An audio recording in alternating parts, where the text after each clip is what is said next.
Алиса, чык мында. Көп ұзақ түгіл, біраздан ғана, ема? Бірнеше юлын ғана.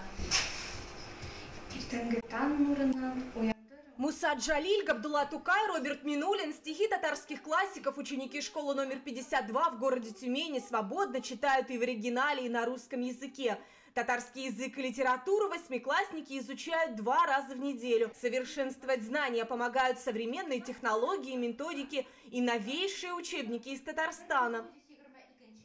Школа укомплектована новыми учебниками, которые соответствуют новым требованиям, соответствуют для преподавания в нашей школе, этнокультурной школе, где у нас дети разных национальностей, и татарской национальности, и дети русскоязычные. В лучшей школе с татарским этнокультурным компонентом и педагоги, и ученики соответствуют статусу. Призер всероссийского конкурса профмастерства Халида Керамова преподает свой предмет как инструмент для чемпионов и своим примером воспитывает победителей. В этом году ученица 52-й школы города Тюмени Асия Ярулина заняла 1-е место на областной олимпиаде по татарскому языку. Она и Резида Керамова готовятся защищать честь Тюменской области на Всероссийской олимпиаде в Казани. Я изучаю татарский язык, потому что, во-первых, я расту в татарской семье, мои родители татары, и именно поэтому я должна изучать татарский язык. Во-вторых, я хочу стать полиглотом. Сейчас я знаю 3 языка – татарский, английский и русский. И в-третьих, в будущем я собираюсь поступить в Казанский федеральный университет на факультет татарского языка.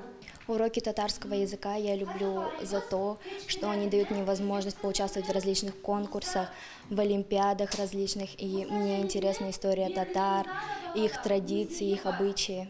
Микрорайон Казарово, окраина Тюмени, бывшая татарская деревня. Здесь и сейчас преобладает татарское население. Школа в Казарово, преемница медресе, крепкие традиции национального образования здесь живы благодаря памяти. Мәктәбезнең шуягы 19 гасырда салынган, шуны салган как раз Карымшаков Нигъматулла Сайдукович салган меценат мәчет булган. 1929 елында ул мәктәп булып киткән, монда мәктәп күчкән, инде беренче укытучысы шул Нигъматулла хәзрәтнеке учениге булган, исеме Хөснетдин булган, инде шул Хамид Ярминеке әтисе. И бу бинада инде урысларда уган, татарларда уган, 2 класс булган. Татар класста бүтән фәннәр татарча барылган, урыс класста инде бүтән фәннәр урысча барылган. 1929 елны ул мәчеттән манараны алып ташлаганнар. И шуннан соң инде мәктәп генә булган. Оннары ул мәктәпкә 1969 елны пристрой салганнар. Гордятся в Казаровской школе известными выпускниками. Так сын основателя медресе Хуснуддин Хазрата Хамид Ерми стал знаменитым ученым-фольклористом, директором Казанского филиала Академии наук СССР, обладателем премии имени Габдуллы Тукая. С гордостью здесь вспоминают имя еще одного ученика, Ихейдина Тачиддинова. Мемориальная доска с именем фронтовика установлена на здании школы, а его подвиги под Ленинградом во время Великой Отечественной войны в Казарово знает каждый житель. Школа вместе со своими выпускниками видела и пережила разные времена. Но в 1992 году она была реорганизована в основную национальную школу. Но с 1992 года татарский язык и татарская литература ведутся как отдельные предметы. И на сегодняшний день объем преподавания этих предметов он не сужается, он только расширяется. По новым федеральным государственным образовательным стандартам мы выбрали тот учебный план, в котором преподавание татарского языка и литературы преподается в объеме 3 часов в неделю. Этнокультурный компонент не нагрузка, а преимущество школьной программы. И пусть татарский язык родной не для каждого, изучают его все 333 ученика для взаимопонимания. Буквально недавно мы проводили анкету среди родителей о их отношении к изучению татарского языка, что радует, что ни один родитель, скажем, не отказались от изучения татарского языка. Наоборот, даже вновь прибывшие, да, они говорят о том, что нужно изучать другой язык. Это необходимо детям, что это им только на пользу, что родители говорят о том, что мы знали, в какую школу мы отдаем своего ребенка. Пусть учится.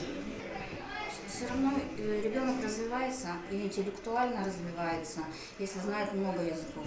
Этнокультурный компонент в школьной программе продолжается и за пределами учебных классов. В кружках и секциях поют, играют на музыкальных инструментах, танцуют, вышивают. Так знакомятся с национальным искусством, народным художественным творчеством и традициями.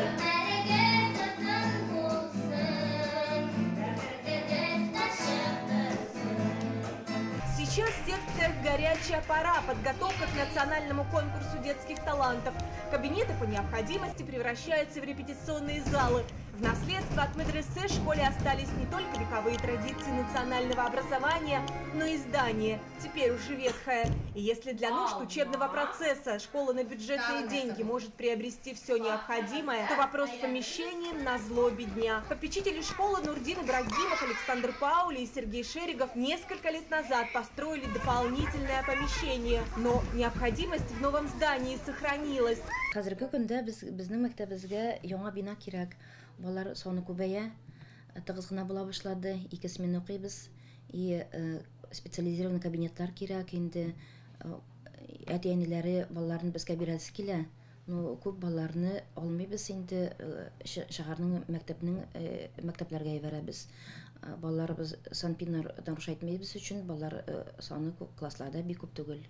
Однако в сентябре 2017 года губернатор Тюменской области Владимир Якушев поставил правительству задачу заменить по всему региону деревянные здания школ на современные. В Казарово уже выделили землю под капитальное здание на 360 учеников. София Хайрулина, Вячеслав Синельников, ТНВ, Тюмень.